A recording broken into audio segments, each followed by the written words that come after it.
Hello everyone! I'm CZ Lumen and this is StarCraft 2. Now this may not look like StarCraft 2, but that's the beauty of this game. It is more than just a real-time strategy that was based off of the original StarCraft that came out, I think, in the early 90s. This game is a game system, and what I have here opened, as you can see, is what's called custom arcade mode. And we have, I don't know how many, maybe hundreds of mini games that people have made. Dota was actually a mini game from Warcraft 3 where players basically just made a little mini game where people can join in and hang out with their friends and not really play an RTS, but play together in a different type of PvP challenge. And that got popular within the community, which spawned the entire MOBA industry. And MOBAs are where you have normally 3v3, mostly 5v5. 5v5 is the most popular, where you have 5 people on each team going against each other, trying to destroy towers and resources and things like that. And we have that. We have a number of those of various different types of games. Here we have Cute Defense. This is up to 15 players, survival. You build walls and towers to create a strong defense against a constant rush of enemies. Zombie world. We have a tavern battle. I'm not really I haven't played any of these games. I'm probably going to do a video of each of these, so that way we can get like an idea of what more is there to StarCraft 2. Now, if arcade's not your thing, if you want more than just all these little mini games, here we go. Look at this: 10-player survival 2v8 cat versus mouse. I'm not sure why this Direct Strike has a diamond. Premium content available. I guess you have to pay for it. Maybe, I'm not sure. Direct Strike is a free. Premium adds cosmetics and the ability to host new game modes. Interesting. I don't know much about it. I think that's cool though. Now, if you want the normal StarCraft experience, we can go into here versus. Oh, actually, I noticed another thing. 3v3. Oh, interesting. More options. Auto join, map info. Oh, is this? Oh, each one of these has... Oh, that's cool. Look at that. Each one of these has like their own little modes to it. Campaigns, player-made campaigns that you can join, and if you want to tell a story, if you want to create a game for people to run through, here you go. Another thing about arcade is I've seen RPGs, MMORPGs in this system. I don't know how it keeps track of your level, but it was persistent. And this was a while ago. Maybe that's not a thing anymore. I just think that's cool. So you literally can play a kind of Diablo-like game in StarCraft 2 for free. You can download this game for free and just start playing. For a more traditional game setup, you have what's called Melee. And this is where you can actually customize rules and resources within the map in order to play against other players. I did not want to do that. Let's go ahead and quit. I double-clicked. That was my bad. Make a couple. There we go. Cool. Here we have different lobbies. People are hosting what you can join. And that's a tip of the iceberg for the custom. Now, the next thing up, we have a PvE content, which is the co-op modes, where we have missions, mutations. This is where you have a persistent character that you level up in order to play challenges that I'm guessing the people at Blizzard created for people to play against. And this is a pretty big deal. These challenges can be quite difficult.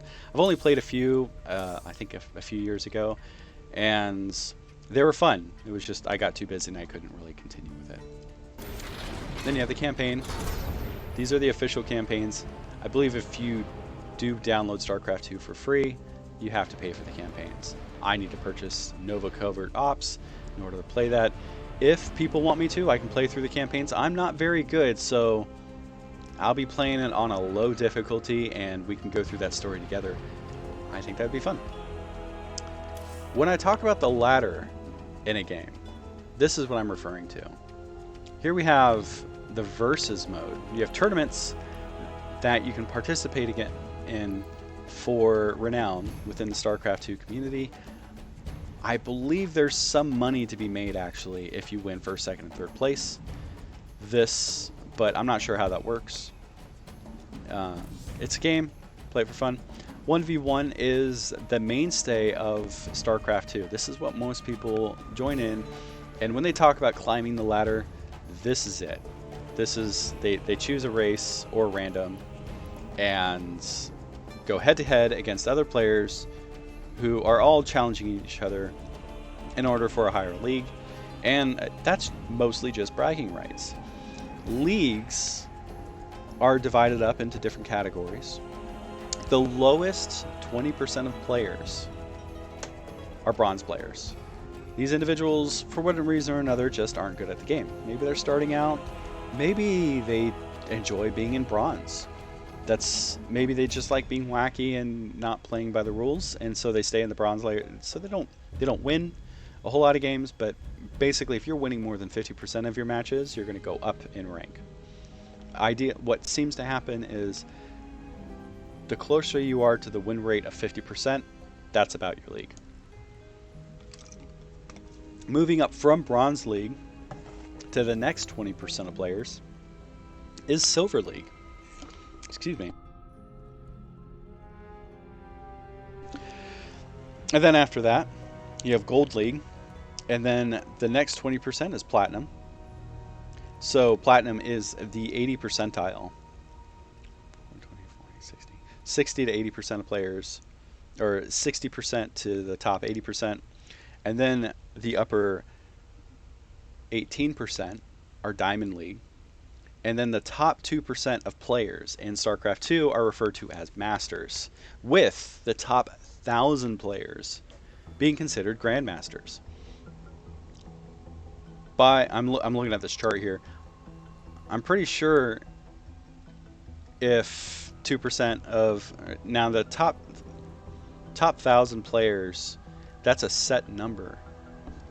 So if StarCraft 2 doesn't falls in popularity, I can only imagine people being Grandmaster when they would statistically be in Diamond League because they're in the top 10% or 18%, or Platinum League and 20%. So that's an interesting dynamic, but it's a good way to tell where you are in the ranking system in that sense.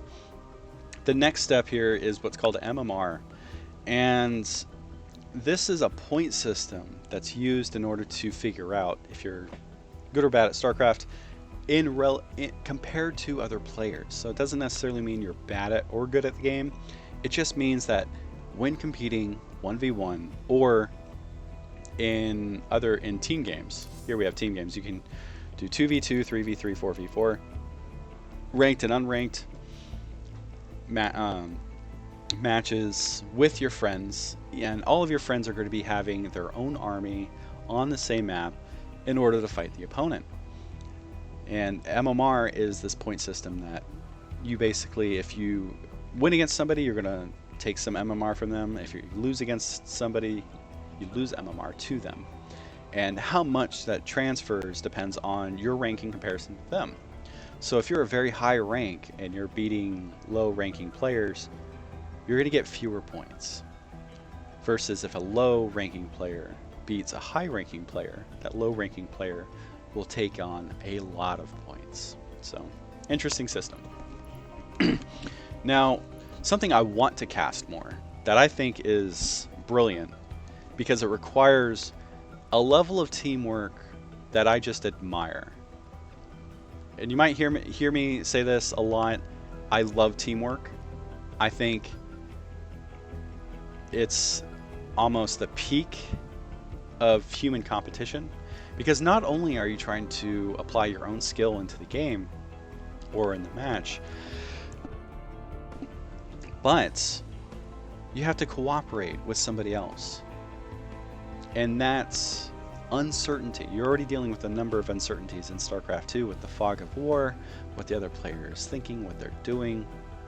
But Archon mode makes it so more than one person plays an army. I want to see tournaments where Archon mode is open in 1v1 matches, just because I want to see how many people would be the optimal number of people in a team or in a single army. Maybe they would max out completely. My ruling is that team, the team leader, would win the money and then distribute it to their lieutenants, basically, appropriately during the game, or at like whoever wins. So like, there you go. But Archon mode, you share resources, you share the limits of one army. Each army can only have 200 supply. What that means is that you have a limited population count per army. In a 2v2 matchup, that population count is basically doubled. You have 200 per team, that means each team can have 400. And the problem there is that I've known in the past in team games is usually one team will get, or one person in the team will get ganged up on and it obliterates them. I also think it's weird watching a team have multiple races in one side. To me, that's just a little awkward. So again, Archon mode solves all of those problems. I think it's rad. Going against the AI, if you are uncertain about your skills in StarCraft 2, you can go against the AI. This is a dynamically set system.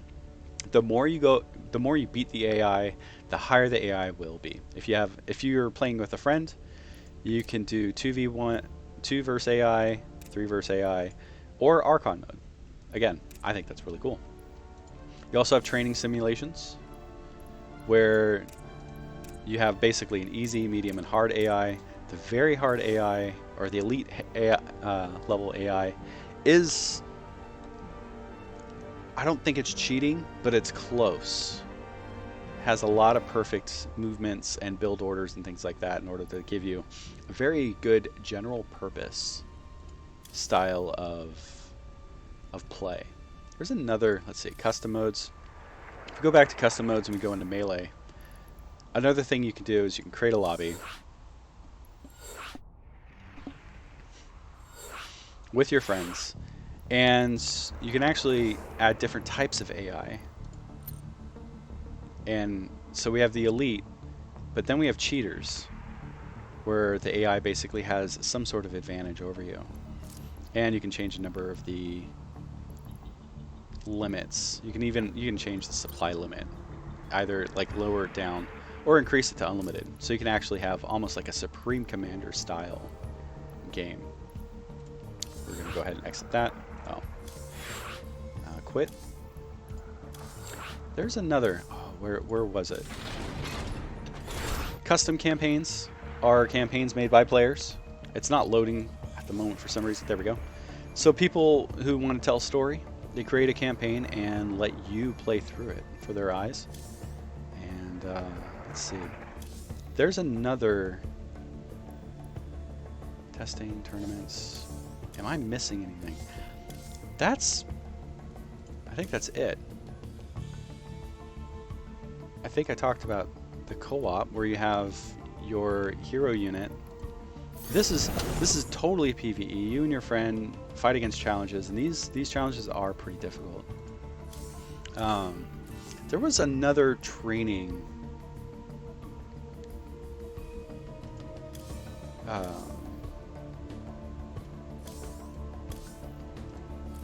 Where was it? I played it yesterday, but I can't find it right now. But I'm going to have to do a video on as many of these like little things as I can. And so there you have it. This is StarCraft 2. I hope you check it out.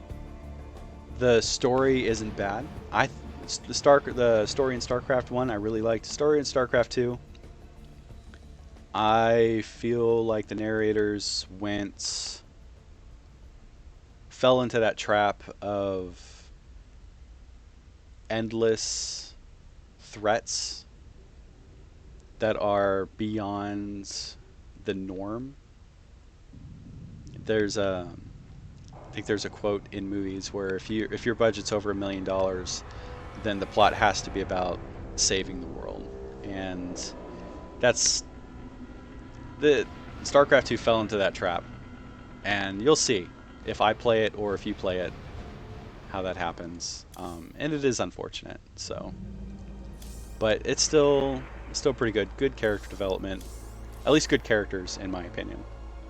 Anyway, I hope you have a wonderful day.